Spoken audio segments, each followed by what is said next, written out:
12 KG এটা 2500 বিক্রি করছে। এটা তো সিলিন্ডার ছাড়া। যে 13 কত 1306 টাকারটা তুমি 2500 2500 বিক্রি করছো। এলপিজি গ্যাসের অনিয়ম ঠেকাতে ভোক্তা অধিকারের অভিযান। চারিদিকে গ্যাসের সংকট, বাড়ছে মানুষের হাহাকার, ভোক্তাদের পকেট কাটছে সিন্ডিকেট।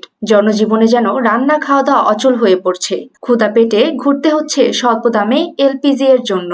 বাংলাদেশ বিআরসি কর্তৃক নির্ধারিত সরকারি মূল্যের তুলনায় বর্তমানে বাজারের মূল্য প্রায় 50 থেকে 70% বেশি। বিইআরসি এর ঘোষণা অনুযায়ী ডিসেম্বর 2025-এ একটি 12 কেজি এলপিজি সিলিন্ডারের দাম ছিল 1253 টাকা, যা জানুয়ারি 2026-এ 1306 টাকা নির্ধারণ করা হয়েছে। যদিও সরকারি দাম 1306 টাকা, কিন্তু বাজারে সরবরাহ সংকটের কারণে খুচরা বিক্রেতারা প্রতি 12 কেজি সিলিন্ডার 1800 থেকে 2500 টাকা পর্যন্ত বা তারও বেশি মূল্যে বিক্রি করছেন। তবুও অধিক মূল্য দিয়েও পাওয়া যাচ্ছে না এলপিজি। আমদানিতে লেটার অফ ক্রেডিট এলসি জটিলতা এবং বাজারে কারসাজির কারণে এই কৃত্রিম সংকট তৈরি হয়েছে, যার ফলে ভোক্তাদের অতিরিক্ত মূল্য দিতে হচ্ছে। তবে এর প্রতিকার ব্যবস্থা হিসেবে জ্বালানি উপদেষ্টা মোহাম্মদ ফাউজুল কবির খান জানিয়েছেন, বাজারে কৃত্রিম সংকট তৈরি করে দাম বাড়ানোর দায়ে সারা দেশে মোবাইল কোর্ট পরিচালনার নির্দেশ দেওয়া হয়েছে এবং জাতীয় ভোক্তা অধিকার সংরক্ষণ অধিদপ্তর